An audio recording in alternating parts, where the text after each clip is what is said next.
Hi, fifth graders. Welcome back. Today you will continue working on your Mona Lisa parody. First, I'd like to start out by giving you a couple of reminders. First, before any Sharpie outline, all of your information in the background, all of the details in the face, the hair, the dress, or clothing, any extras needs to be drawn with pencil. This is really important because once you start with the Sharpie, you can't erase anything. Now mine here isn't complete, but I wanted to show you what it looks like with the Sharpie. I still need to add some detail in my Papa Picados. I need to add an altar or something interesting behind her so that my background is complete. Right now, it's kind of plain. And when I go to start adding color to this, I'm not going to know what to do in these areas because there's really not much information.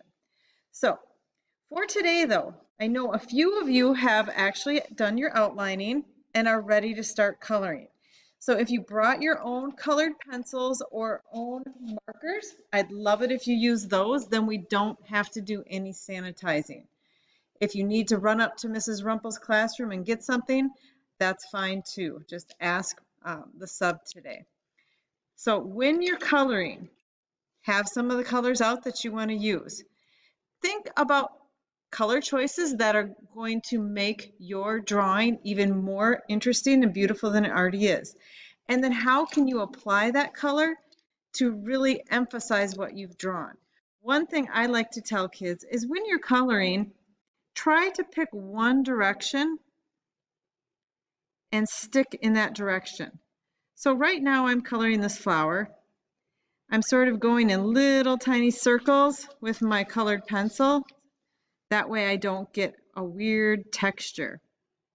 And I don't have the white of the paper showing through, which makes my color really vibrant and really stand out. So I can zoom in on that.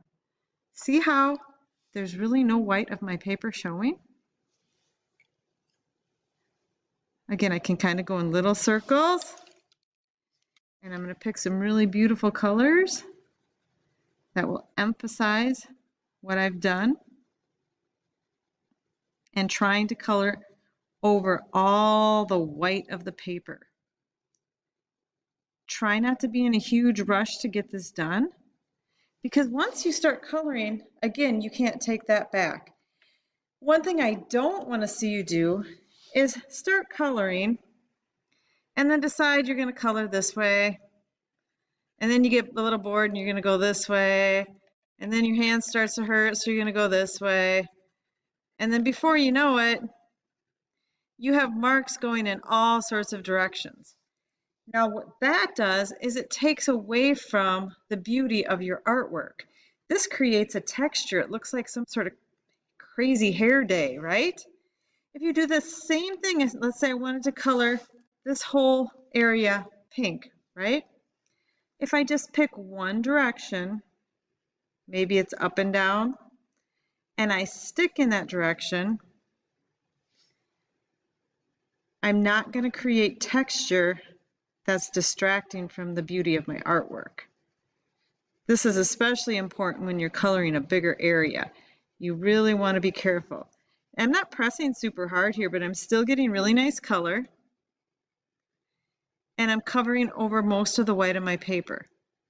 Now you can do the same thing with your markers by going in the same direction.